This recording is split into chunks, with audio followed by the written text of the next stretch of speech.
You need someone who understands this program to walk you through it. Okay, so how does it work? Well, it kind of goes like this. I go forward to the Internal Revenue Service, knock, knock, knock, Criminal Investigation Division of the IRS. I'm bringing forward a client whose actions, if you looked at, you could potentially believe they were committing fraud. If possible, I'm going to argue that if you really didn't have fraudulent intent, you may have been grossly negligent. But bottom line is this: even if you admitted to fraud, you get a pass on criminal prosecution if you use this program. So what's involved with that?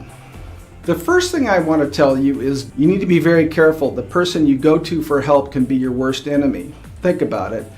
CTEC certified folks, CPAs, enrolled agents, they don't have attorney-client privilege. They could literally be forced to testify against you under a court's contempt power.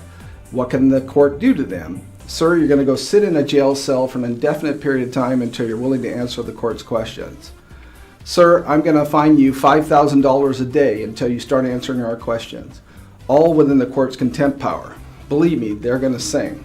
If you're a CPA, enrolled agent, or CTEC certified preparer, if someone walks in your office and they start talking about tax crimes, you need to kick them out of your office as soon as possible. Tell them to go see a tax attorney. If you haven't worked with this person before, tell them to tell the tax attorney they've got a relationship with this enrolled agent, CTEC certified, whatever. You can be involved as long as you don't know too much, okay? It's possible to associate in an accountant under something called an attorney's Kovel relationship with an accountant. Under a case versus Kovel versus the commissioner, long and short, it's already settled law that if somebody is providing a legal service to a client, helping a tax attorney, for example, quantify prior year possibly criminal noncompliance, that this is the provision of a legal service. And if there's a Kovel relationship between the accountant and the attorney, or the preparer and the attorney, the accountant or the preparer can be under the same attorney-client privilege as the attorney has with the client.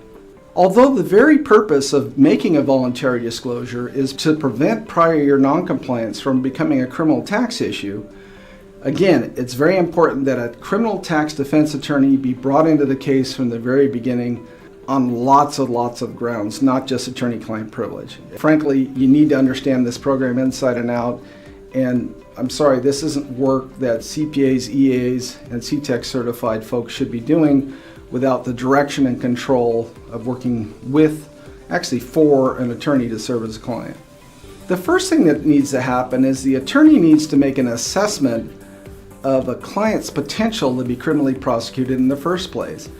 If I come in and I look at a client's prior noncompliance and the amounts at issue are small and there are no badges of fraud in the fact pattern, I might be able to save that client from taking on the full expense and stress of making a voluntary disclosure by just recommending amended returns be submitted to a service center where I don't believe there really are badges of fraud in the fact pattern. In other words, I believe negligence caused the problem and not criminal intent.